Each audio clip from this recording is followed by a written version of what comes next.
할렐루야. 네, 여러분 반갑습니다. 옆에 분하고 한번 인사해 볼까요? 이렇게 인사하시면 좋겠습니다. 우리 하나님은 크고 강하십니다.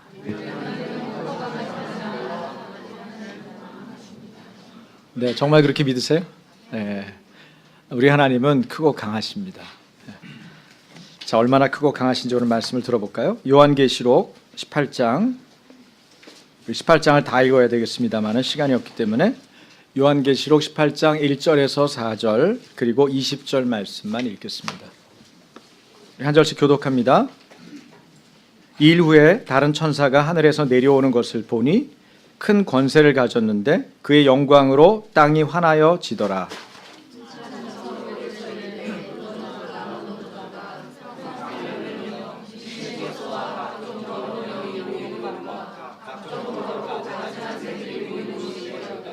그 음행의 진노의 포도주로 말미암아 만국이 무너졌으며 또 땅의 왕들이 그와 더불어 음행하였으며 땅의 상인들도 그 사치의 세력으로 치부하였도다 하더라.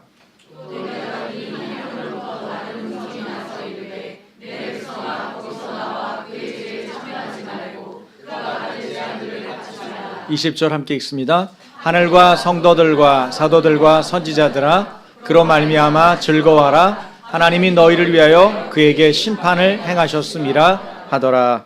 아멘. 네. 여러분이 믿는 하나님은 어떤 하나님입니까? 우리 요한계시록을 보면은 우리 요한계시록에 여러 하나님의 모습이 나오는데 우리 하나님은 우리의 아픔이나 슬픔이나 고통을 갚아주시는 하나님이세요. 따라서 해보시겠어요? 하나님은 나의 억울함을 갚아주시는 하나님이다.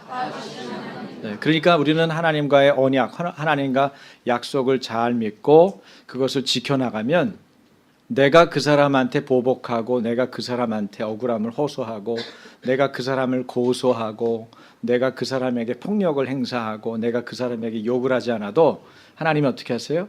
우리의 억울함을 갚아주세요. 이거 얼마나 좋아요. 우리의 신원을 들어주시는 하나님, 그렇게 보통 말하거든요. 그런데 그 갚아주시는 하나님을 이제 이야기하기 위해서 요한계시록 16장까지는 여기 재앙이 여러 개 나왔다고 그랬죠. 7 인재앙, 7 나팔재앙, 7 대접재앙, 모두 몇 개예요? 21개의 재앙에 대한 얘기가 나와요. 그러니까 재앙을 왜 구체적으로 얘기하겠어요? 하나님이 반드시 갚으신다는 얘기예요. 그러니까 이 재앙을 겪으면서 안 믿는 사람은 불안하죠. 하나님의 심판이니까. 하나님 안 믿고 멋대로 살았던 사람, 하나님의 언약과 무관하고 예수님하고 상관없이 살았던 사람은 이 재앙이 정말 두려운 것입니다. 그런데 그 하나님을 잘 믿고 하나님 언약을 지킨 사람 입장에서는 그 억울함, 눈물, 또 순교당하고 죽임당했지. 예수 믿는 것 때문에, 예수를 전하는 것 때문에 잡힘당해서 굴욕당하고 매를 맞고 죽임당하고 했던 사람들 입장에서는 위로를 받고 또 어때요? 원수를 갚아주신 하나님 때문에 마음이 시원해지고 하나님 살아계시는 것 때문에 감격하면서 감격의 기쁨과 울음을 토해내겠죠. 그런 것들을 우리는 같은 그림으로 볼 수 있어요. 17장부터는 바로 그 악인들의 배후 세력들이 나오죠. 바벨론, 두 짐승, 용의 심판을 다루는 것입니다. 사탄 세력의 얼굴 마담 노릇하는 존재가 있죠. 그 존재가 바로 바벨론입니다. 사람들이 피부로 느끼고 상대하는 세력은 여러분 화려한 옷을 입고요. 그 다음에 성적인 매력을 발산하고요. 성공과 권력의 길을 약속하는 바벨론 세력입니다. 지금은 요한계시록의 본문을 얘기하지만 사실은 이 본문 속에서 뭘 볼 수 있어요? 오늘날의 세계에서 우리를 유혹하고 우리의 눈요기를 주고 우리를 주목하게 하며 우리의 마음을 끌고 가는 존재가 있다는 사실을 성경은 말하고 있는 거예요. 그게 바벨론 세력이라는 거예요. 만만치 않은 존재예요. 여러분, 우리가 나이를 먹고 공부를 하고 또 어느 정도 사회적 기반을 마련하고 그러면 무슨 생각을 하냐면 그러면 안전하지 않겠냐. 사실 여러분 돈을 왜 많이 벌려고 그래요? 돈 많이 벌으면 안전하고 편안하고 내가 하고 싶은 일들을 하면서 내 자녀들에게도 그런 편안함과 누릴 수 있는 것들을 누리는 자유를 더 많이 제공할 거라고 생각하기 때문에 돈 벌겠다고 생각하는 거 아니에요? 그렇죠?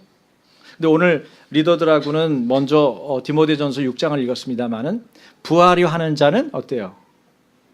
그것 때문에 망하는 거예요. 거꾸로. 부하려고 하는 것 자체가 인생의 목적이면 그것 때문에 우리가 넘어지는 거예요. 부하려고 하는 그 욕심 때문에 우리가 중간에 타락하는 거예요. 부하려고 하는 욕심 때문에 가정을 못 지키는 거예요. 부하려고 하는 욕심 때문에 자기 인생에 하나님께서 주신 복을 누리지 못하는 거예요. 이게 함정이고 옮은 거예요. 여러분, 돈이 들어오고 부자가 되는 거 좋은 일이 나쁜 일이에요? 나쁘지 않아요. 좋은 일입니다. 그렇죠? 제가 리더들한테도 물었는데 여러분한테 다시 물을게요. 아침 교회가 돈이 많은 교회면 좋겠어요? 돈이 없는 교회면 좋겠어요? 그렇죠. 돈이 많아야 다른 사람을 돕기도 하고 또 사람들의 양육에 대해서 집중할 수 있는 여러 부분에 투자도 할 수 있고 할 수 있잖아요. 그게 돈이 많아야 됩니다. 그러나 돈이 많으려고 교회가 몸부림치면 어떻게 하겠어요? 제가 오늘 몇 명 왔나, 이분들이 얼마씩 헌금할까? 제가 계산하고 있어요. 머리수를 세는 거야. 아, 1인당 헌금 비율은 200만 원이라고 그러니까 지금 한 몇 명이면 얼마쯤 되겠구나. 예산을 짜는 거예요. 그러면 여러분이 목사의 얘기는 듣지만 목사의 동기가 바르지 못하기 때문에 사실 말씀 속에서 진리를 듣는 게 아니고 그 사람이 추구하는 동기 때문에 여러분이 악영향을 받는 거예요. 그걸 아세요? 그러면 가장들이 바른 마음을 못 갖고 가장들이 부하려고 하는 데만 마음을 쓰고 있는 거예요. 우리 집이 돈 많이 벌어야지. 내가 그래야 너 좋은 집 살게 할 거 아니야. 너 좋은 옷 사줄 거야. 내가 애 신발 똑바로 한번 시킬 거 아니냐. 여행도 한번 가야 되지 않겠냐. 이런 마음에 부하려는 동기만 잔뜩 가지고 돈을 벌려고 하면 어떻게 했어요? 돈이 벌리는 게 아니고 탐심만 벌려요. 탐심은 일만하게 뿌리인데 돈을 사랑함이 일만하게 뿌리라고 그랬거든요. 일만하게 뿌리. 모든 악은 어디로부터 출발해요? 돈 때문에 생겨나는 거예요. 여러분이 생각하는 모든 일은 가장 깊이 들어가면 죄라고 하는 것인데 죄의 구체적인 내용이 뭐예요? 탐심과 정욕과 이기심이에요. 그것 때문에 그 죄의 뿌리 때문에 나타나는 열매들이 뭐예요? 우리가 너무너무 경험하고 싶지 않은 수많은 일들이 일어나는 거예요. 질병, 그 다음에 관계의 파괴, 그죠? 우리가 생각하는 상상하기 싫은 그런 모든 것들이 환경 파괴도 마찬가지고요. 그렇죠? 다 돈을 추구하고 부하려고 하는 동기 때문에 그런 일이 벌어지는 거예요. 그러니까 잘못된 것들을 추구하는 어떤 존재가 여러분을 뒤에서 부추기고 강력하게 유혹하고 분위기를 만들어가고 있다고 생각한다면 여러분 누구야? 어떤 놈이야? 그럼 나와봐 그럴 거 아니에요. 그런데 그런 존재가 성경에서는 있다고 그래요? 없다고 그래요? 있다 그래요. 그게 누구예요? 바벨론이에요. 그 바벨론 세력이에요. 여기서는 이 바벨론 세력, 우리 힘으로 이기려 해도 100번 싸워서 100번 질만한 강력한 세력, 바벨론으로 상징되는 도시, 이게 뭐예요? 로마입니다. 로마 제국을 요한계시록에서는 그렇게 얘기하고 있는 거예요. 근데 단순하게 그 건물로만 지어진 로마 제국을 말한다면 뭐 바벨론 세력이 되겠습니까? 로마라고 하는 도시를 가지고 만들어진 문화, 문명, 거기에 있는 정신, 영적인 어둠의 영들, 이것들을 다 총괄해서 얘기할 때 바벨론 그러는 거예요. 그러니까 바벨론을 생각하면서 왜 그 과거의 로마 제국의 바벨론 요한계시록 얘기를 오늘날 우리에게 하냐. 오늘날에도 로마 제국과 같이 우리에게 영향을 미치는 도시 문명과 도시 문화와 영적인 어두움이 뒤에서 부추기고 앞에서 유혹하고 전체 분위기를 흐릿흐릿하게 해서 온통 엉뚱한 생각에 우리의 마음이 끌고 가게 해서 가정을 깨트리고 그다음 여러분 관계를 깨트리고 여러분이 부하려는 욕심과 동기에만 삶을 살게 하고 돈을 사랑하는 일만하게 뿌리 가운데 잡혀서 자기 인생에 본질적으로 누려야 될 하나님의 은혜와 예수 그리스도를 통해서 주시는 하나님의 축복을 누리지 못하게 하려는 사단의 계략과 술수가 있기 때문에 이것에 대해서 알라는 거죠. 제가 예고 예배 때 아이들한테도 그 얘기를 하는데요. 오늘은 어떻게 바울 전도 여행을 얘기를 하는데 바울이 전도하다가 귀신 만난 무당, 귀신 만난 여종을 치료하는 얘기가 그림에 그려져 있어요. 그러니까 제가 얘기를 안 할 수가 없잖아요. 귀신을 설명을 해야 되는 거야, 애들한테. 근데 애들이 잘 알아요. 귀신은 어떤 존재냐? 따라해봐. 그랬더니 애들이 이제 따라하는 거예요. 귀신은 일단 더러워. 여러분, 귀신은 더럽습니다. 예? 귀신이 있는 곳에는 항상 더러워요. 하는 짓도 더럽고 말도 더럽고 행하는 것도 더럽고 장소도 더럽고 다 더러워요. 관계도 더럽고. 예? 그 다음에 귀신이 또 하는 건 뭐예요? 귀신이 하는 거는 찢어놔요. 갈라놔요. 분열시켜요. 이간질합니다. 그래서 찢어놓는 일들을 잘해요. 나라가 이렇게 강력하게 분열이 돼 있는, 오랫동안 분열되어 있는 건 귀신의 활동들에 대해서 넘어가는 귀신의 종들이 많은 거예요. 찢어놓죠. 분열시켜요. 또 뭐 할까요? 귀신이 거짓말 잘합니다. 귀신은, 마귀는 거짓의 압이라고 그랬거든요. 거짓말을 잘해요. 근데 자기가 거짓말을 안 하니까 다른 존재를 통해서 귀신이 활동할 때 거짓말을 하면은 순진한 사람들은 잘 믿어요. 저도 목사지만 목사님들 잘 속아요. 그래서 목사님들 은퇴하고 돈 잘 날려요. 의외죠. 영적으로 이 탁월하다면서 목사님들 왜 그래? 분별력이 더디면 그럴 수 있는 거예요.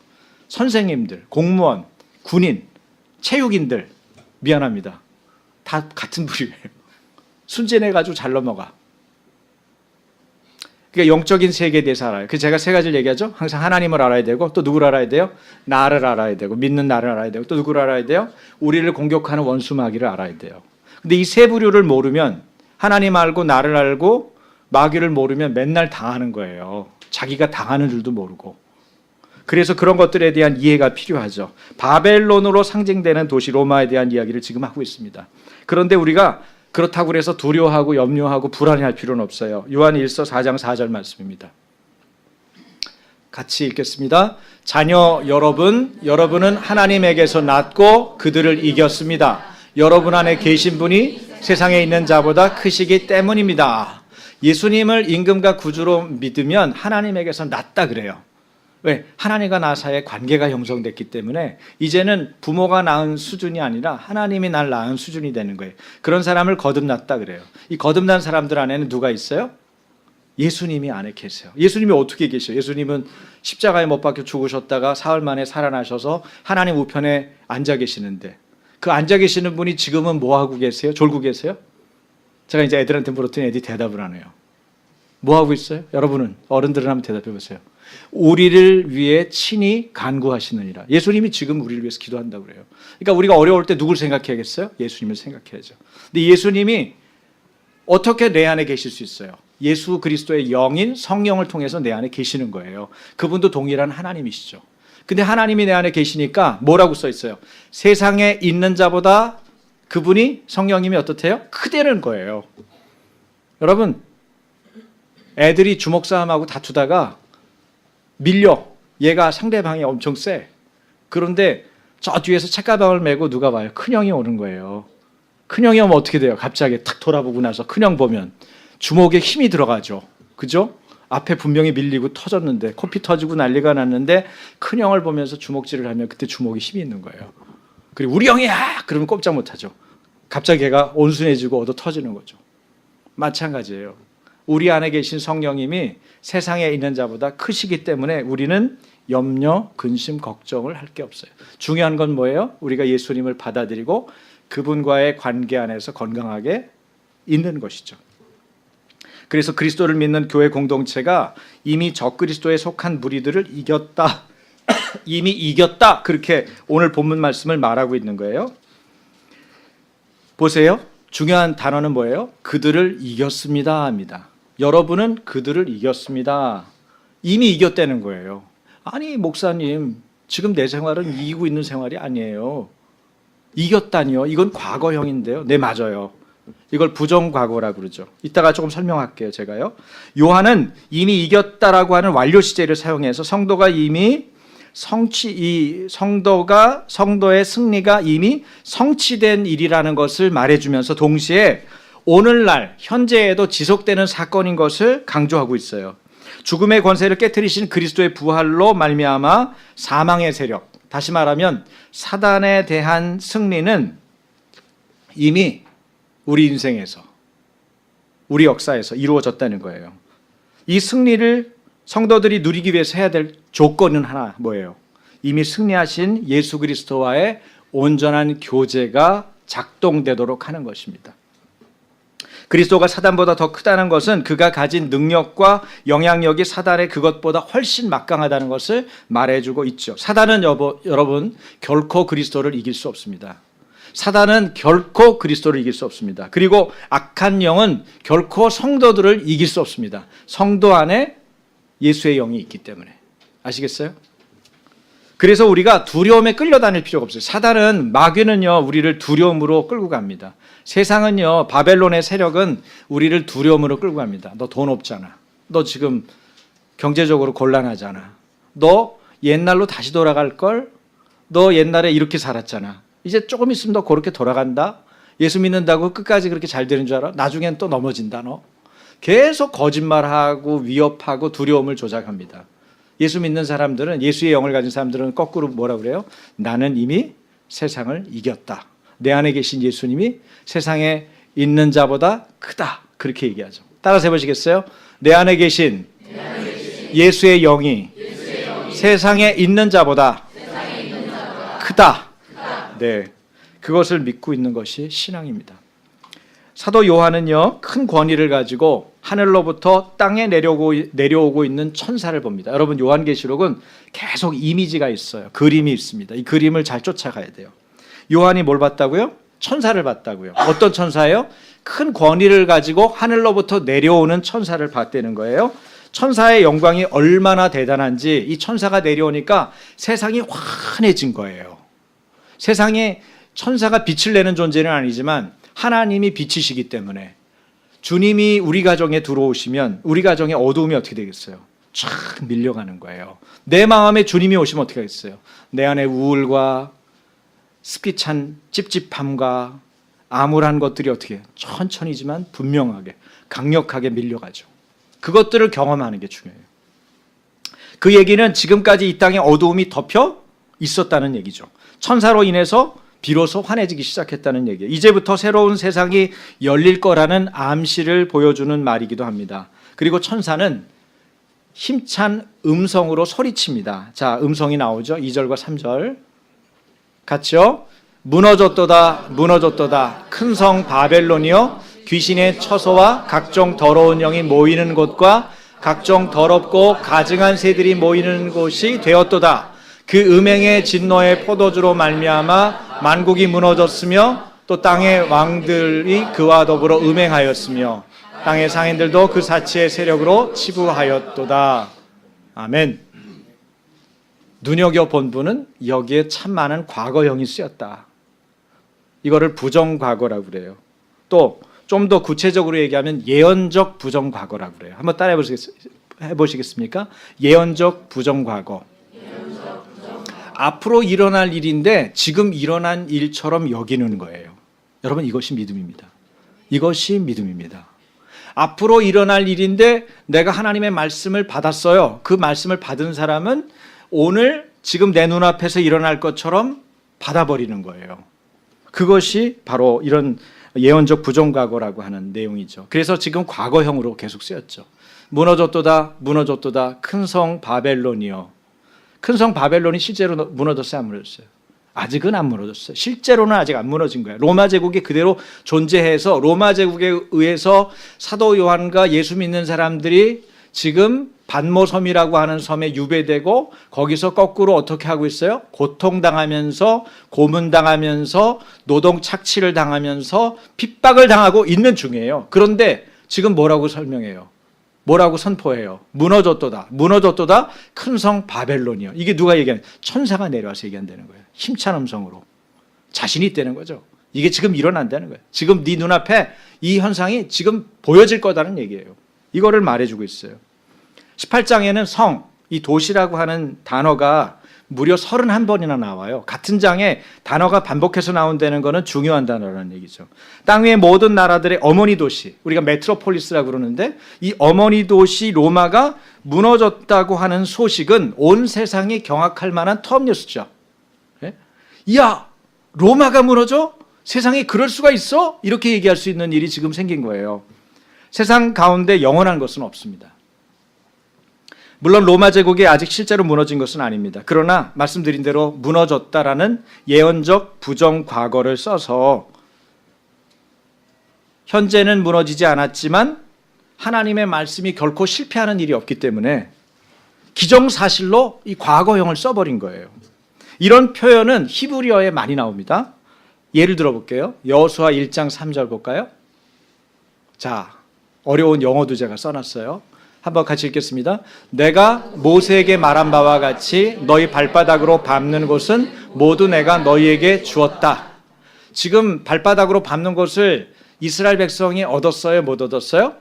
실제적으로는 못 얻었어요. 그런데 뭐라고 얘기해요? 하나님께서 모두 내가 너희에게 주었다. I have given. 이렇게 해버려요. 줬다는 거야. 기가 막힌 거 아니에요? 이거 뭐 하나님 좀 이거 너무하신 거 아니에요? 지금 제 손에 없다고요. 그런데 주셨다고요? 네, 하나님은 이렇게 말씀하세요. 내가 이미 줬다 너희에게. 그게 뭐예요? 믿음으로 취하는 거예요. 이걸 받아들이면 내 거가 되는 것입니다. 이미 내 거로 와 있는 거예요. 누가 어떻게 해볼 수 없는 거예요. 자, 그 다음에 마가복음 11장 24절. 자, 많이 들었던 말씀이죠. 같이 읽겠습니다. 그러므로 내가 너희에게 말하노니 무엇이든지 기도하고 구하는 것은 받은 줄로 믿으라. 받은 줄로 믿으라. 받은 것으로 여기라는 거예요. 예? 받은 것으로. 이미 받은 거야. 예? 여러분에게 손에 주어져 있는 걸 누가 뺏어갈 수도 없고 가져갈 수 없어요. 그건 돌이킬 수 없는 일이에요. 하나님이 이미 주셨다고요. 그 받은 줄로 믿으라는 거예요. 기정사실로 여기라는 겁니다. 이게 믿음입니다. 믿음은 바라는 것들의 실상이기에 오늘 내가 이미 가지고 있는 것처럼 부르는 것이 중요합니다. 부르는 것. 그러면 여러분, 예를 들어서 남편이 믿음의 사람으로 변화되기 원하면 어떻게 해야 돼? 여러분이 지금 교회 한 번 나왔어요. 근데 오늘부터 뭐라고 부르겠어요? 당신은 믿음의 사람이에요. 할렐루야. 그렇게 불러버리는 거야. 에? 나 지금 교회 안 믿어. 당신 그런다고 내가 믿을 줄 알아? 그래도 어떻게 해요? 진짜 그렇게 여기는 거야. 당신은 믿고 나보다 훨씬 뛰어난 영적 지도자가 될 사람이에요. 나를 믿음으로 이끌어줄 사람이에요. 당신은 믿음의 사람이에요. 그렇게 말해버리는 거예요. 그리고 그것을 실제로 믿어버리는 거야. 그렇게 부르는 순간 믿어지는 거죠. 그래서 사실 그 사람이 믿음의 사람이 되는 거예요. 내가 바라는 것을 그 사람에게 선포하는 거예요. 넌 아직 멀었어. 그래가지고 되겠냐? 야, 너는 내 발꿈치를 쫓아오려면 아직 멀었다. 계속 그렇게 하면 그 사람은 계속 발꿈치도 안 돼요. 그런데 거꾸로 내 머리 위에서 당신은 나를 이끌고 갈 믿음의 사람입니다라고 받아들이고 그렇게 선포하고 그렇게 여기는 것. 그렇게 말해주는 것 중요하죠. 우리 주님이 그렇게 하죠. 없는 것을 있는 것처럼 부르십니다. 죽은 자를 산 자처럼 부르십니다. 이것이 하나님의 일이에요. 우리는 믿음으로 그렇게 여기는 것을 자꾸 배우고 선포해야 돼요. 될 것을 된 것처럼 바라보고 선포하는 것이 뭐예요? 믿음입니다. 근거가 없지 않아요? 근거는 하나님이 내게 주시는 말씀이에요. 내가 기도할 때 하나님의 말씀을 통해서 감동을 주시고 마음에 그렇게 여기고자 하는 믿음을 주셨을 때 실제로 그렇게 하는 거예요. 무조건 하라는 얘기가 아닙니다. 베드로전서 2장 24절에 보면은 주께서 채찍에 맞음으로, 따라서 해보시겠어요? 주께서 채찍에 맞음으로 내가 나음을 얻었다. 예, 예수님 채찍에 맞은 건 2000년 전 사건인데 내가 나음을 입었다니, 나의 질병이 치유됐다니, 내가 정신적인 문제가 해결됐다니, 우리 집의 관계적인 어려움들이 아무런 문제가 아닌 것처럼 돼버렸다니, 어떻게 이런 일이 있을 수 있죠? 그것이 하나님이 오늘도 살아계시기 때문에 일어나는 일들이에요. 그래서 하나님은 항상 살아계셔서, 하나님은 우리 가운데 항상 살아계세요. 성령으로, 그리스도의 영으로, 하나님의 영으로 우리와 함께 하시는 거죠. 과거의 시간이 오늘의 사건에 바로 영향을 미치는 일이 바로 믿음에 의해서 오늘도 계속되고 있는 것이죠. 주님의 치유의 기름 부음이 오늘도 이 사실을 믿는 사람들에게, 오늘 여기 와서 믿고 계시는 분에게, 오늘 한 번만 왔어도 오늘 그것을 믿어버리게 된 사람에게 역사하고 있는 거예요. 하나님의 치유의 기름 부음이 말이죠. 여러분, 바벨론이 무너진 결과는 어떻게 됐을까요? 그 결과는 2절에 보니까 귀신들의 거처가 됐다는 거예요. 각종 더러운 영이 모이는 것, 각종 더럽고 가증한 새들이 모이는 곳이 됐다는 거예요. 이 곳이라고 하는 명사를 원어적으로 풀면요, 귀신들과 더러운 영이 하나님에 의해 감금된 감옥을 말합니다. 그러니까 귀신의 거처는 더럽고 어둡고 습하며 기쁨이나 즐거움이 사라진 세계거든요. 여러분, 귀신이 우리의 심령을 지배하고 내가 거기에 눌리잖아요. 우리 가정에 찾아와서 우리 가정의 분위기를 장악하잖아요. 우리 교회에 찾아와서 우리 교회를 스며들어가잖아요. 나라에 들어와서 나라를 장악하잖아요. 그러면 어떻게 돼요? 여기 있는 현상이 일어나는 거예요. 어둡고 더럽고 습하며 기쁨이나 즐거움이 사라지는 거예요. 단순하게 요새 사회가 왜 이래? 교회가 왜 이렇지? 우리 집 왜 이러는 거야? 아내하고 나하고 왜 이러는 거지? 저 사람하고 내가 왜 자꾸 이럴까? 복잡하게 생각하지 말고 지금 귀신이 활동하는 거를 방치한 거예요. 나는 거기에 대해서 아무것도 모르는 거예요. 아까 말씀드렸잖아요. 하나님을 알아야 돼요. 하나님이 어떤 분이신지. 하나님 앞에서 내가 누군지를 알아야 돼요. 그리고 원수마귀 사탄이 벌려놓는 이 쓰레기 같은 일들에 대해서 분별할 수 있어야 돼요. 그렇지 않으면 맨날 당하고 사는 거예요. 사람들은 귀신들에게 자신들의 자유의지를 다 빼앗긴 상태가 되어버리는 것입니다. 여러분, 바벨론이 무너지면요, 바벨론이 무너지는 것에 따라 거기에 속한 모든 나라들이 무너지는 겁니다. 그 이유를 2절과 3절에서 밝히고 있죠. 바벨론에 속한 모든 나라들이 바벨론과 더불어서 음행의 진노의 포도주를 마셨기 때문입니다. 여기서 음행이라는 건 단순하게 육체적인 음란 행위를 하는 것만을 얘기하는 게 아니에요. 영적인 음행, 다시 말하면 우상숭배, 하나님을 부인하고 배교하는 행위를 포함하는 거예요. 이런 일들이 일어나요. 또 땅의 왕들이 그와 더불어서 음행하였기 때문이고요. 상인들은 바벨론이라는 음료의 부요와 사치로 인해서 치부했습니다. 왕들도 상인들도 재산을 축적하고 사치하기 위해서 짐승을 하나님으로 섬기고 음료와 함께 음행하고 부정과 부패한 짓을 하지 않을 수 없었어요. 그 결과 바벨론이 망하면서 바벨론을 따르는 이들도 어떻게 될까요? 함께 망하는 것입니다. 강원도 철원 전방에 가면, 최전방에 가면 이런 말이 써 있대요. 큰 표지판에 더덕은 우리의 적이다. 이게 무슨 얘기인지 아세요? 군인들이 더덕에다가 지뢰밭인지 모르고 지뢰밭까지 들어가서 생명을 잃거나 아니면은 이 몸을 다치는 일들 때문에 그렇게 아주 정확하게 쓴 거죠. 더덕은 우리의 적이다. 여러분, 우리가 바벨론 제국이 주는 어두움의 문화권의 영향력에서 나오려면 정신을 바짝 차려야 되는 거예요. 더덕 몇 개 캐느라고 정신없이 파다가는 생명을 잃을 수도 있고 몸을 훼손당할 수도 있는 거예요. 어쨌든 여러분, 본문을 보니까 그때 하늘로부터 다른 음성이 또 나오죠. 그게 이제 요한계시록 18장 4절인데요. 4절. 네, 같이.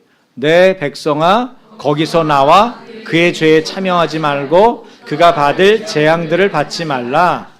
더덕 캐느라고 거기 빠져서 있다가 생명 잃지 말고 나오라는 거죠. 내 백성아, 거기서 나와 그의 죄에 참여하지 말고 그가 받을 재앙들을 함께 받지 말라는 거예요.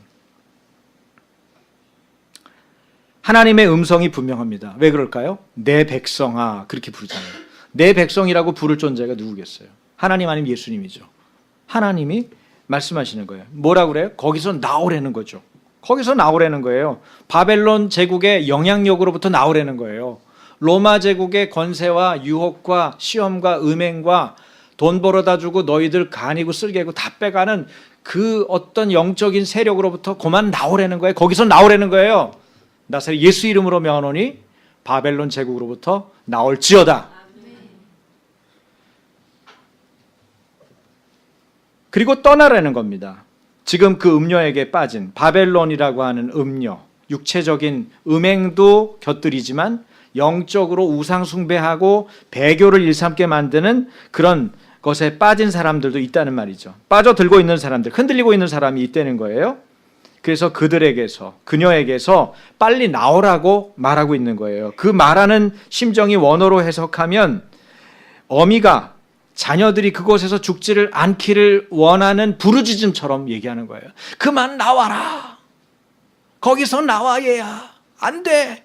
떠나야 돼. 이렇게 간절하게 얘기하는 대목이 이 구절 안에 이미 있는 거예요.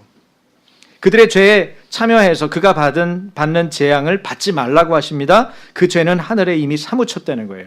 사무쳤다는 건 어떻게 볼 수 없을 만큼 너무 가득 찼다는 거죠. 여러분, 불과 며칠 전 일이지만 지난해 일이 됐습니다. 12월 24일의 일인데 미국 뉴저지주에 있는 출석 성도 2,000명이 넘는 대형 한인교회 필그림 선교교회가 PCUSA 미국 장로교를 탈퇴했습니다. 사진 좀 올려주시겠어요? 네, 위에가 지금 이미 탈퇴해서 예배드리는 다른 미국 교회를 빌려서 예배하고 있는 모습이고, 아래는 어떤 거냐면은 이 사람들이 사실은 오래전에 미국 쪽은 어떻게 됐어요? 동성애가 합법화됐죠. 동성결혼 가능해졌죠. 이미 오바마가 열심히 일하셨어요. 그래가지고 그런 일들을 다 만들어 놨거든요. 그래서 어떻게 됐냐면은 PCUSA가 어떤 교단이죠, 여러분? 궁금하죠? PCUSA에 대해 설명을 한번 할게요. 올려주세요. PCUSA는 우리나라의 복음을 처음으로 전해준 교단의 선교사 누구예요? 언더우드. 언더우드는 다 들어보셨죠? 역사에 나오는 인물이니까. 언더우드 선교사를 필두로 마포삼열이라는 분은 제가 졸업한 장로의 신학대학교의 전신이 되는 학교를 세운 그런 선교사님이에요. 그죠? 배위량 이런 유명한 선교사들을 한국 기독교 역사상 최초의 선교사로 파송한 교단이 PCUSA입니다. 연세대, 평양신학교, 장신대, 숭실대, 계명대, 세브란스 병원, 동산의료원, 전주예수병원 등을 세웠습니다. 서울 종로구 연지동의 한국기독교 100주년 기념관 부지도 여기가 기증한 거예요. 대한예수교 장로회 통합과 한국기독교 장로회와 교류하고 있고 400여 개의 한인교회가 여기에 소속되어 있어요. 그러니까 PCUSA는 굉장히 중요한, 한국과도 연관이 있는 밀접한 그런 교단이에요. 그런데 불과 몇 년 전부터 어떤 일이 벌어졌냐면 동성애자를 목회자로 안수하는 거를 예스했어요. 한 6년 됐나요? 7년 됐나? 그러니까 이런 큰 교회가 복음적인 신앙을 성도들한테 가르치고 전달하는 이런 필그림 선교교회 같은 교회가 도저히 용납할 수가 없죠. 왜? 성경의 말씀은 기준을 낮춘 적이 없는데 자기네가 임의로 기준을 낮춰서 심지어는 목회자가 동성애자라도 괜찮다. 여러분은 어떻게 생각하세요? 제가 동성애자인데, 그래가지고 여러분 동성애자를 부추기고 동성애에 대해서 긍정적으로 얘기하고 동성애 결혼을 여러분 오시라고 그래가지고 이 앞에서 결혼시키고 그러면 어떻게 하겠어요? 여러분 교회 떠나지 않겠어요? 저는 그런 게 못 다녀요. 제가 목사직을 그만두지. 그런데 지금 그런 일이 벌어지고 있으니까 여기서 이제 법적인 공방을 한 거야. 노회하고 교회 내의 법적인 공방, 사회법까지 동원된 건 아니고 교회 안에서 재판국이라는 데가 있거든요. 총회 안에. 총회 재판국에 걸어서 이거 안 됩니다. 이런 부분 우리가 이런 노선을 동의할 수 없습니다. 다시 이거 정리해야 됩니다. 이러고 얘기를 하고 있는 와중에 그 사이에 동성애 결혼도 예스가 되고 뭐 중간중간에 점점점 심각해지는 거예요. 여러분 법적인 제도적인 부분에서 아주 치밀하게 동성애자들이 준비가 되어 있습니다. 우리가 생각할 때는 교회는 우리나라의 뭐 15% 20%고 동성애자들을 기껏 해봐 1%도 안 되고 에이 저것들하고 상대하면 우리가 지겠어? 네, 집니다. 이유는 뭐예요? 그쪽은 준비되어 있어요. 체계적으로 준비되어 있고 재정도 외국에서도 지원해요. 예를 들면 우리나라에서 동성애자들을 지지하는 그룹하고 그걸 반대하는 그룹하고 붙잖아요, 법적으로. 그러면 이쪽은 선수들이 나오는 거예요. 우리는 어중이 떠중이가 나오는 거예요. 여기 변호사가 50명이에요. 여기 변호사 한 명도 없어요. 전문 변호사가. 이게 뭡니까? 지금 우리나라의 현실이기도 해요. 근데 미국은 이미 넘어갔잖아요. 아일랜드도 넘어갔어요. 아일랜드 캐톨릭으로 저기 아주 든든하다고 생각했는데 금방 넘어갔어요. 그러니까 동성애자들 선수들은 늘 오면은 뭐라고 그러냐면 한국은 10년이면 돼. 이렇게 생각해요. 그리고 실제로 한 몇 년 지나간 거예요. 그리고 지금 국회법, 헌법, 뭐 가장 뭐 여러 가지 인권 조례 해가지고 벌써 다 스며들어가서 지금 수작을 다 부려놓은 상태예요. 여러분이 아마 그럴 거예요. 안 목사님 요새 왜 동성애 얘기를 자꾸 하지? 그전에는 안 하더니. 지금 그렇게 시급해요. 지금 어려운 상황인 거죠. 기도해야 돼요. 어떤 분은 노이즈 마케팅이 되면 안 된대. 교회들이 떠들어가지고 더 되는 것 같대. 웃기는 얘기 하지 마세요. 이미 지금 다 되고 다 된 밥처럼 와 있는데 지금 그렇게 생각하면 안 돼요. 진리는 피 터지게 싸우는 거예요. 뭐라 그래요? 피 흘리기까지 싸웠냐 물어보잖아요. 너의 거룩을 지키기 위해서, 믿음을 지키기 위해서 피 흘리기까지 싸웠냐 그렇게 얘기하죠. 우리의 믿음의 선배들은 어떻게 했어요? 교회 지킨다고요? 괴뢰군이 내려오는데 교회 지키겠다고 거기서 죽었어요. 그것이 우리의 믿음의 선배들이 한 일이에요. 여러분, 우리나라에 생긴 최초의 병원, 학교 이런 거 거저 세워진 것 같아요? 그분들 피 때문에 세워진 거예요.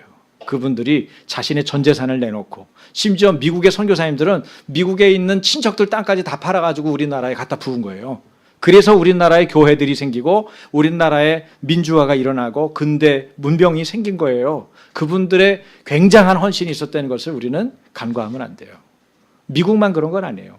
호주도 그랬고 영국도 그랬고 여러 나라들의 핵심은 뭐예요? 크리스찬들.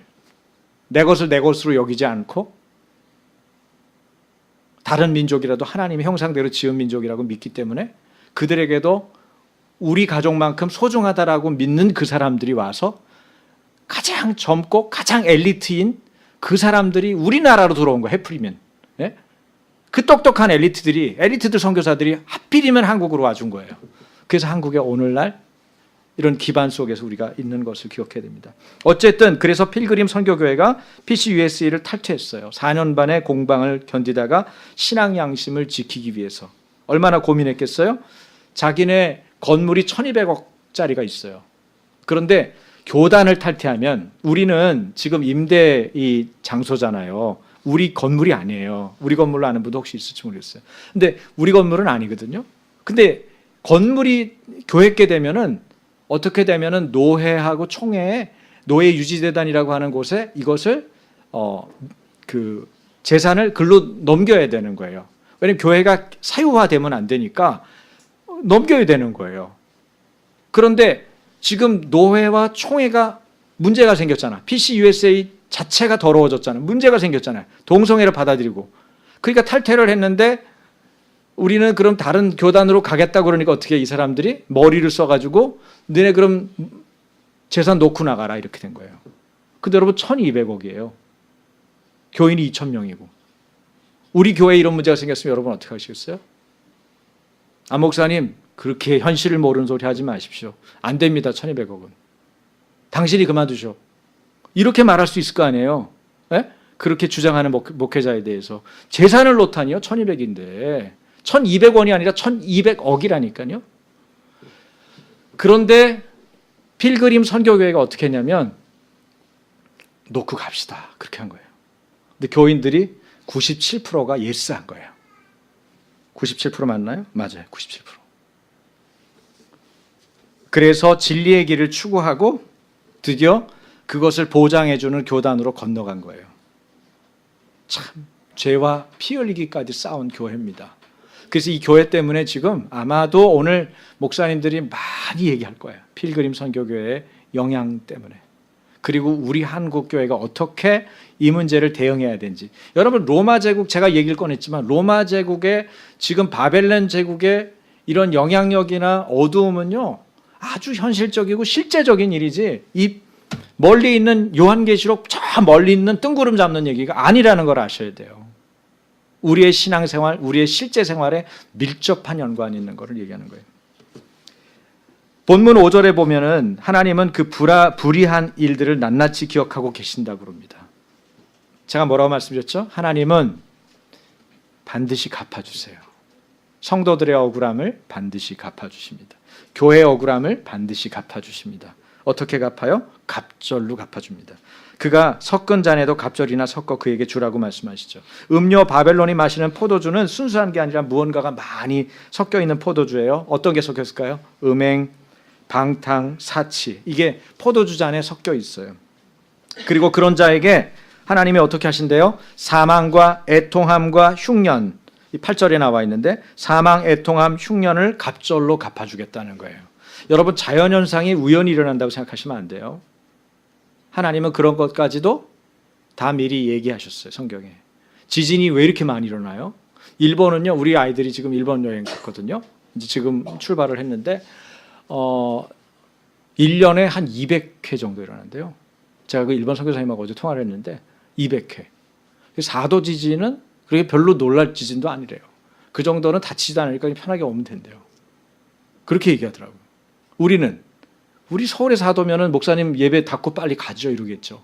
예? 우린 또 준비가 많이 안 돼 있기도 하고. 근데 거기는 그렇지 않대요. 5도 뭐 이렇게 뭐 5도는 좀 느끼고 6도는 조금 신경 써야 되고 뭐 이렇게 얘기하더라고요. 여러분 지진이 우리나라도 굉장히 많이 일어나기 시작했어요. 근데 보니까 흉년 얘기를 지금 하고 있거든요. 흉년을 갑절로 갚아준대. 북한이 언제서부터 계속 흉년이죠. 언제부터 우리가 지금 질병이 자꾸 돌죠. 네? AI부터 시작해가지고. 여러분 이걸 우연으로 생각하시면 안 돼요. 사회적인 부패나 인간의 본성을 이해하지 않고는 이런 부분에 대해서 우리가 충분히 성경적인 관점으로 이야기할 수 없어요. 성경은 뭐라고 그래요? 우리 죄성과 연관 있는 것들을 생각하라는 거예요. 시스템, 구조, 정책 이런 부분에 하나님이 관여하시도록 우리가 기도해야 돼요. 어떻게? 하나님의 언약을 믿는 백성들이 그곳에서 그 일들을 감당하면 되는 거예요. 그래서 우리가 그런 것들을 놓고 기도해야 되는 게 나라를 위한 기도 제목 중에 하나죠. 여러분 로마는 속국이 있었어요. 많은 속국들. 로마 제국이니까요. 그래서 속국에 자신들에게 충성할 것을 왕이나 통치자를 세워서 이야기하죠. 그 중에 하나가 뭐예요? 황제 숭배죠. 황제 숭배를 강행시켰어요. 그리고 로마를 배부르게 했어요. 얼마나 배가 부르면 그 귀족들은 먹다가 또 다른 맛을 보기 위해서 손가락을 집어넣어서 다 토해내고 또 먹잖아요. 이거 돼지 아닙니까? 이거? 돼지도 그렇게 안 하잖아요. 돌았죠. 왜 그렇게 돌까요? 귀신이 역사하니까. 여러분 정상적이지 않잖아요. 그렇게까지 할 필요가 있어요? 왜 그렇게 자기에 대한 음식에 대한 탐닉이 될까요? 여러분 그게 귀신의 활동의 영역에 속하는 거예요. 백성들에게서 빼앗은 재물로 사치합니다. 방탕한 생활을 해요. 근데 자기가 행복할 것 같잖아요. 행복하지 않습니다. 우리는 자기 배를 채울 때 행복한 자가 아니에요. 우리 안에는 하나님의 성품이 있거든요. 하나님의 성품이 살아있어서 누군가를 사랑하고 누군가에게 나의 기쁨을 나눠주고 내가 누군가를 위해서 헌신하고 그럴 때 우리 안에 참다운 기쁨이 일어나는 거예요. 그것이 하나님의 성품이 우리 안에 숨어 있기 때문에 어찌할 수 없는 거예요. 그것이 예수를 믿으면 활성화되고 또 성령님을 받아들이고 그분을 추구하면 더 활성화되고 근데 그게 없는 분들은 그걸 못 느끼고 있다가 나중에 돌이킬 때 이거였구나 이거 깨닫는 거예요. 요한계시록 18장 7절입니다. 요한계시록 18장 7절 다 같이 나는 여왕으로 앉은 자요 과부가 아니라 결단코 애통을 당하지 아니하리라. 이 바벨론 제국, 로마 제국이 하는 얘기죠. 바벨론이 과부가 아니라고 왜 강조했을까요? 자기를 보호해주고 지탱할 사람, 자기가 의지할 사람, 남편으로 지칭되는 뭐가 있다는 거야? 속국이 있다는 거죠. 자기가 요구하면 바칠 만한 재물, 바칠 만한 황제 숭배, 로마를 배부르게 할 만한 것들이 있다는 거예요. 그래서 자기 스스로 위로하기를 나는 과부가 아니야. 결단코 애통함을 당하지 아니할 거야. 이렇게 말하죠. 그런데 자기 말이라면 무엇이든지 다 따를 것 같은 속주의 왕, 음부라고 표현하는데 속주의 왕들이 있다고 위로하는 말을 하고 있는데 이것이 교만한 것입니다. 하나님께서 이 교만을 기억하시죠. 그래서 어떻게 해요? 하루 동안에 하나님의 심판을 받아 사라지리라 그렇게 말하는 거예요. 여러분 로마 제국을 세우는 데는 얼마나 많은 세월이 걸렸을까요? 얼마나 많은 돈과 얼마나 많은 사람들의 힘이 들어갔을까요? 그런데 그 제국을 무너뜨리는 데는 하루면 족하되는 거예요. 그게 하나님이에요. 하나님 어떤 분이에요? 하나님은 크고 강하신 분이에요. 어떤 나라도 어떤 제국도 하나님의 입기만 하면 끝나는 거예요. 그렇기 때문에 두려운 것이죠. 음녀는 하루 동안에 불타서 사라집니다. 결코 슬픔을 맛보지 않을 것이라고 자부했던 로마 제국이지만 하루아침에 잿더미로 만들 수 있을 만큼 하나님은 강하신 분이기 때문입니다. 여러분 역사가 타키투스라는 사람이 도미티안 시대를 이렇게 표현했어요. 도미티안 시대가 가장 기독교인들을 핍박을 많이 해서 로마 제국에 5만 명이라 있는 기독교 중에 4만 명을 살해했잖아요. 네? 순교시켰어요. 여러분 5만 명밖에 안 되는 기독교인 중에 80%를 죽였다고요. 그 중에는 왕족도 있었죠. 황제랑 가까운 사람들도 있었는데도 다 죽였어요. 그런데 역사가 타키투스가 이렇게 말을 했어요. 제가 읽어볼게요. 로마인은 굴복도 복종도 할 가치가 없는 민족이다. 그들은 세계 약탈자다. 육지에는 더 이상 분탕질하고 다닐 땅이 없어졌기 때문에 이제 바닷속에까지 손을 집어넣고 있다. 적이 유복하면 그들은 탐욕스러워진다. 적이 가난하면 오만해진다. 동방도 서방도 그들 로마인의 굶주림과 갈증을 채워줄 수는 없다. 그들은 제국이라는 거짓 이름으로 도둑질과 살인, 약탈을 저지른다. 그러고는 말한다. 세계 평화를 위해서라고. 실제로는 세계를 사막으로 만들고 있으면서 말이다. 여러분 마귀는 배가 채워지지 않습니다. 바벨론 제국은 이제 배부르니까 그만 먹겠다 그러지 않습니다. 그게 마귀의 일이에요. 그 마귀를 멸하려고 누가 오셨어요? 예수 그리스도가 이 땅에 오신 거예요. 음료와 함께 음행함으로 얻은 부요로 사치하던 땅의 왕들이 그 도시가 불타는 연기를 보고 그 도시가 당하는 고통을 보면서 가슴을 칩니다. 멀리서 탄식하며 말하죠. 10절에 나와 있죠. 다 같이 10절. 화 있도다 큰 성 견고한 성 바벨론이여 한 시간에 내 심판이 이르렀도다. 하루 만에 무너졌던 것이 이제는 한 시간의 심판이 이르는 거예요. 여러분, 이 도시 때문에 가장 유익을 받던 사람들이 누구겠어요? 장사꾼들, 상인들이에요. 그런데 그 상인들이 애통하는 거죠. 제국과 함께 망하는 거예요. 어저께 제가 명견만리 그걸 잠깐 봤는데 일본도 아주 심각한 구석이 많더군요. 일본이 인구 절벽을 상당히 오래전에 경험했죠. 인구 절벽이 뭔지 아십니까? 인구수가 드디어 떨어지는 거예요. 근데 우리나라가 2018년 올해 인구 절벽을 경험했는데 인구 절벽을 경험한 나라는 어떻게 됩니까? 부동산 값이 확 떨어져요. 급격하게. 우리가 예측할 수 없을 정도로. 그게 일본을 그대로 쫓아갈지 어쩔지는 모르겠어요. 그래서 거기는 어느 그 도쿄에 가까운 그 위성 도시를 하나 보여주는데 거기에 아파트 이렇게 쭉 한 동이 이렇게 한 줄이 있는데 한 집이 살아요. 여러분 이해가 됩니까? 그래서 창가에 커튼을 다 내려놨더라고. 커튼을 내려놓은 집은 빈집이에요. 그리고 한 집 사는 것도 누가 살아요? 노인이 혼자 살아요. 여러 가지로 심각해요. 애들이 없어요. 제가 정확한 수치를 기억을 하려는지 모르겠습니다만 20몇 명이 노인 하나를 옛날에는 섬겼는데 요새는 2.5명이 노인 하나를 부양한대요. 옛날에 20몇 명이 부양했는데 이젠 2.5명이. 여러분 우리는 2.5명 아니에요. 아시죠? 우린 2명도 안 돼요. 2명이 한 명을 봉양하거나 돌보는 것도 안 돼요. 그러니까 이제 지금부터 나이가 들어가시는 분들은 무슨 생각해야 돼요? 봉양받는 거 포기해야 돼. 저는 뭐 진작 포기했고요. 네. 왜? 그럴 수밖에 없어요. 상황이. 자기들 먹고 지내기가 버거운 시대가 온 거예요. 노인들은 그래도 돈이 많다고 그러더라고요. 일본 노인들은. 옛날에 벌어놨던 한참 떴던 시기였으니까 개인 금고에 돈도 있고 그래요. 근데 지금 젊은 세대들은 금고를 만들 수 있는 입장이 아니에요. 웃기죠. 네? 애들이 별로 없으니까 취직이 잘 돼야 되는데 양질에 취직할 공간이 없는 거예요. 취직할 수는 있어요. 아무 직장이나 들어간다 그러면 취직 다 할 수 있어요. 왜냐하면 젊은 애들이 너무 적으니까 외국에서도 수입해 들어오거든. 지금 일본도. 여러분 굉장히 빠른 속도로 사회나 나라는 변화되고 있습니다. 그러면 우리가 어떻게 대처해야 돼요? 스펙을 많이 쌓을까요? 지금 많은 젊은이들이 스펙을 쌓아서 극복한다고 그래요. 한국? 안 돼요. 스펙 가지고 되는 게 아니에요. 뭘 가지고 해야 되나요? 저는 이럴 때일수록 하나님의 지속적인 인도하심을 받아야 된다고 생각합니다. 하나님의 세밀한 인도하심을 받아야 돼요. 저는 제가 바라기는 그런 부분에 대한 지혜자들이 일터에서 하나님의 정말 탁월한 일꾼들, 정치 또 법조계, 언론계, 그다음에 글 쓰는 자리, 문학계 이런 영역에 정말 지혜자들이 세워져서 그 사람들이 정말 일할 때 자기의 은사를 따라서 정말 자유롭게 일할 수 있는 그런 일들을 만들어내는 사람들이 됐으면 좋겠어요. 우리 크리스찬들이 말이죠. 그래서 다른 사람들이 거기 깃들 수 있도록. 여러분 한 사람이 바르게 세워진다는 게 왜 중요합니까? 우리 교회가 왜 바르게 세워져야 됩니까? 바르게 세워진 것은 큰 나무 같아요.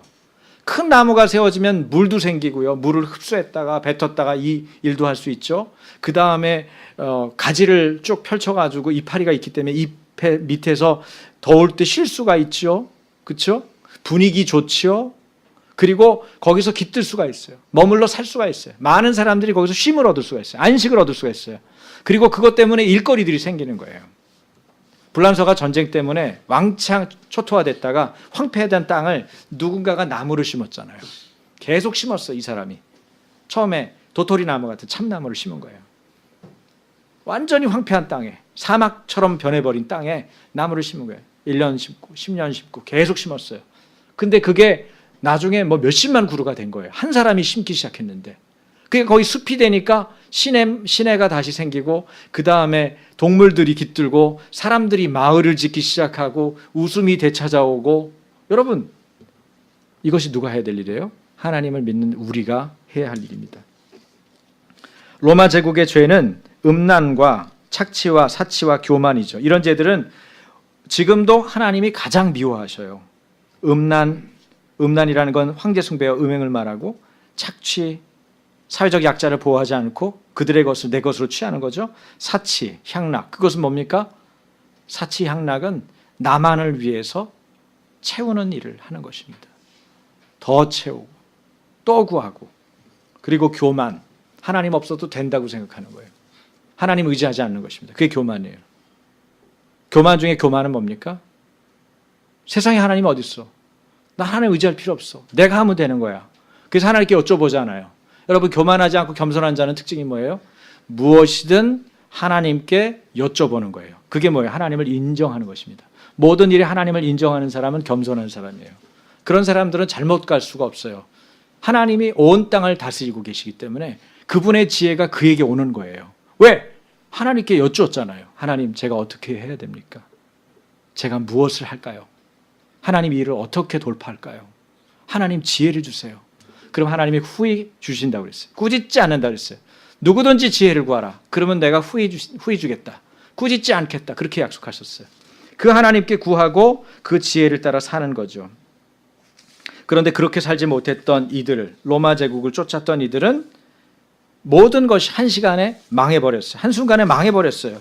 그래서 그들은 탄식 소리를 냅니다. 그런데 그 탄식 소리와 함께 동시에 또 다른 소리가 하나 들렸죠? 20절입니다. 20절로 갈까요? 네, 중간에 많이 생략했어요. 다 같이, 하늘과 성도들과 사도들과 선지자들아, 그로 말미암아 즐거워하라. 하나님이 너희를 위하여 그에게 심판을 행하셨음이라.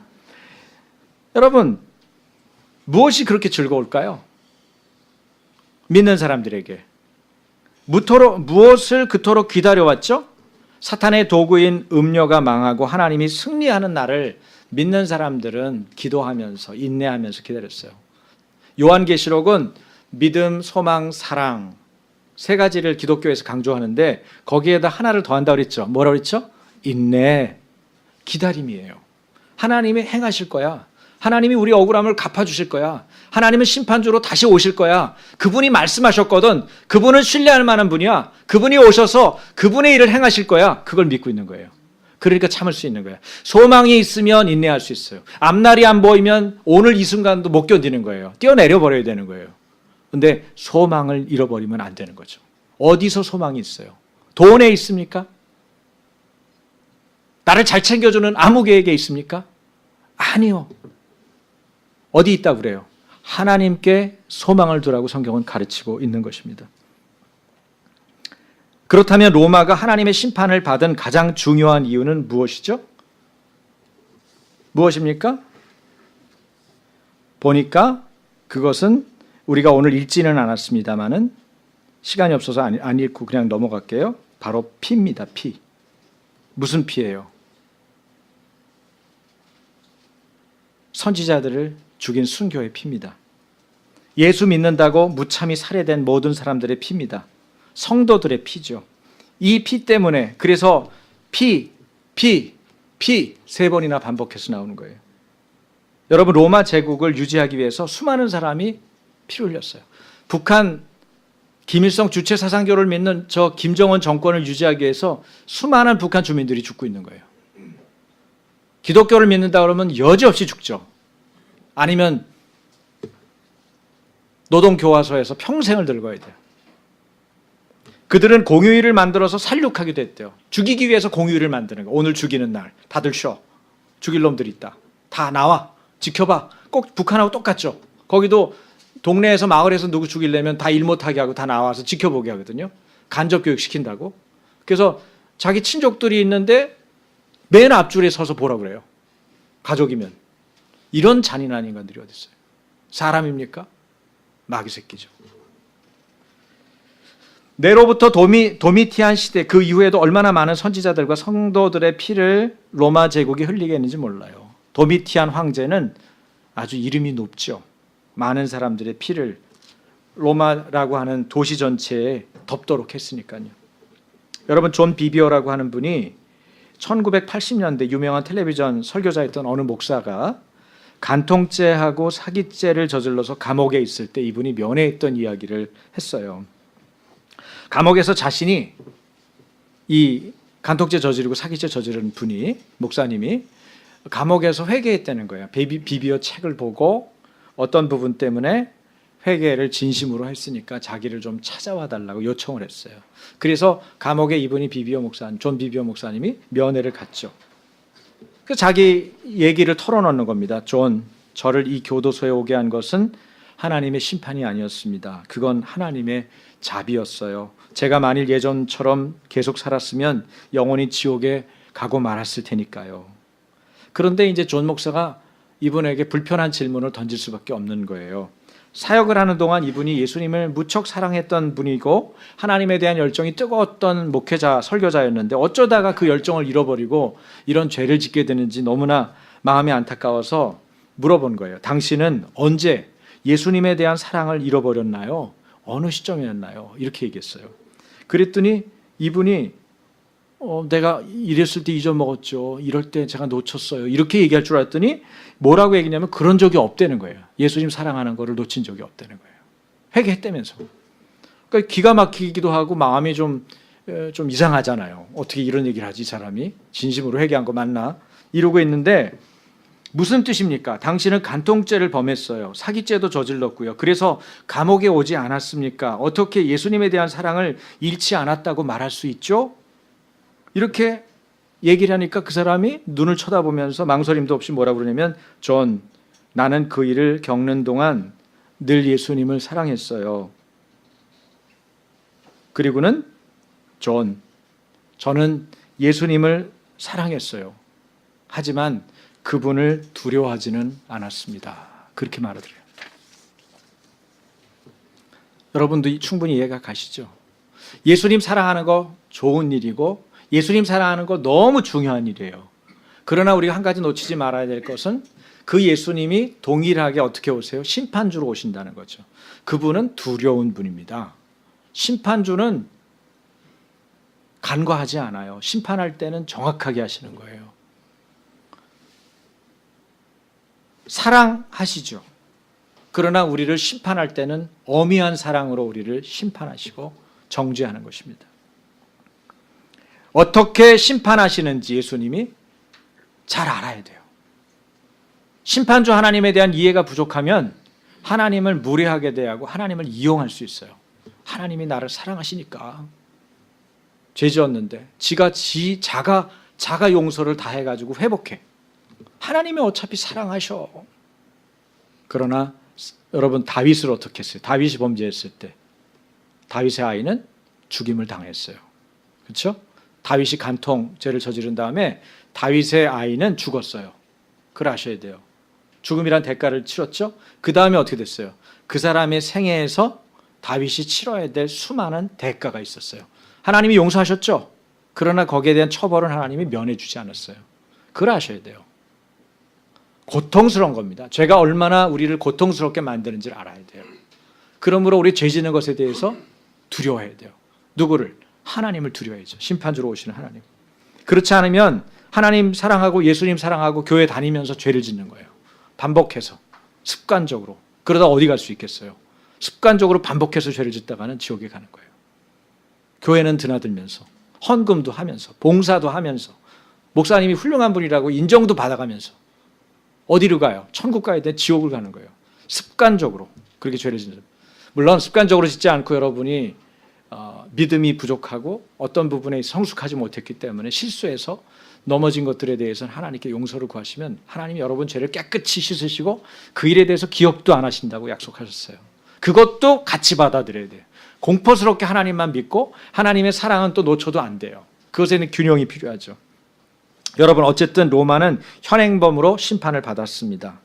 부패하여 세상적인 가치를 우상으로 섬기며 사치와 음란 속에 빠져 사는 나라들과 똑같이 여러분, 대한민국도 심판받을 수 있어요. 어느 나라도 예외가 아니에요. 그것을 두려워해야 합니다. 그래서 나라와 통일을 위해서 기도할 때는 하나님 우리가 바벨론 제국이 가는 길, 로마 제국이 가는 길을 대한민국이 가지 않게 해주십시오라고 기도해야 돼요. 그리고 그리스도인들에게 바벨론 멸망한다는 사실을 단순하게 알려주려고 요한계시록 18장을 쓴 게 아니에요. 뭘 얘기하려고 그랬을까요? 이 바벨론의 영향으로부터 이제 그만 거기서 나와라, 떠나라, 거기에 붙잡혀 있지 마라, 그 얘기를 경고해주고 알려주기 위해서 했어요. 그 다음 또 하나는 고난을 받고 순교를 당한 성도들을 위로하기 위해서 내가 성도의 억울함을 갚아준다, 그 주님을 보여주는 거죠. 그렇기 때문에 우리는 주님을 믿는 믿음을 가지고 복음을 담대히 전하고 때로는 순교를 당하더라도 그 복음을 전하는 일을 포기하지 않는 것이에요. 하나님께서 갚아주시고 하나님께서 우리를 영원토록 함께 하신다고 약속하신 그 자리로 불러주실 것이기 때문에. 여러분, 영적 바벨론은 무너졌습니다. 오늘날의 바벨론도 무너집니다. 그것이 순식간에 속히 무너집니다. 바벨론과 바벨론이 주는 것에 소망을 두지 마십시다. 하나님께 소망을 두고 우리 바벨론의 영향력으로부터 나와서 주님과 함께하는 여러분이 되시길 주님의 이름으로 축원합니다. 우리 같이 기도하겠습니다. 이 시간에 기도할 때 이렇게 기도하면 좋겠습니다. 이미 승리하신 예수 그리스도와 날마다 온전한 교제를 이루게 해주십시오. 이미 승리하신 예수님과 날마다 온전한 교제를 이루게 해주십시오. 그것이 바벨론 제국의 영향력으로부터 나오는 방법이고 우리가 매일매일을 승리하며 사는 비결입니다. 이미 승리하신 예수 그리스도와 온전한 교제를 내가 알아가고 나눌 수 있도록 주님 축복해 주십시오. 우리 함께 소리내서 기도하고 결단 찬양으로 주님 앞에 나아가겠습니다. 같이 기도합니다. 우리 소리내서 주여 한번 부를까요? 주여! 하나님 아버지, 이 시간에 바벨론 제국, 영적인 바벨론 제국은 무너졌습니다. 그래서 우리가 믿음으로 바라보는 세계입니다. 아버지, 우리가 하나님께 소망을 두고 돈을 사랑하며 우리의 마음을 빼앗기지 않겠습니다. 아버지, 마귀 사단이 벌려놓은 분열과 더러움과 거짓에 속지 않겠습니다. 아버지, 우리가 예수 그리스도와의 온전한 관계, 그 교제 가운데 나아갈 수 있도록 성령님 우리를 붙들어 주시옵소서. 이 자리에 새로운 지체들이 있습니다. 이분들 한 분 한 분을 기억하여 주시고 예수님의 이름을 부르고 다시 되살아나는 하나님의 종들이 다 되게 하여 주옵소서. 우리가 하나님을 섬김으로 주님과 함께 감으로 날마다 승리하는 자가 될 것입니다. 교회, 그리스도를 믿는 교회 공동체가 이미 적그리스도에 속한 무리들을 이겼습니다. 아버지, 하나님이 살아계심으로, 내 안에 살아계심으로 나는 간절히 지속적으로 하나님을 찾고 믿음 가운데 나아갑니다. 자라는 종들에게 이러한 역사를 베풀어 주셔서 이들의 가정과 일터와 섬기는 교회와 이 나라가 주님 앞에 온전하게 보존되게 하여 주옵소서. 주의 선하심과 인자하심을 찬양합니다. 주님 영광을 받으시고 우리의 예배를 받아 주시옵소서. 예수님의 이름으로 기도합니다. 아멘.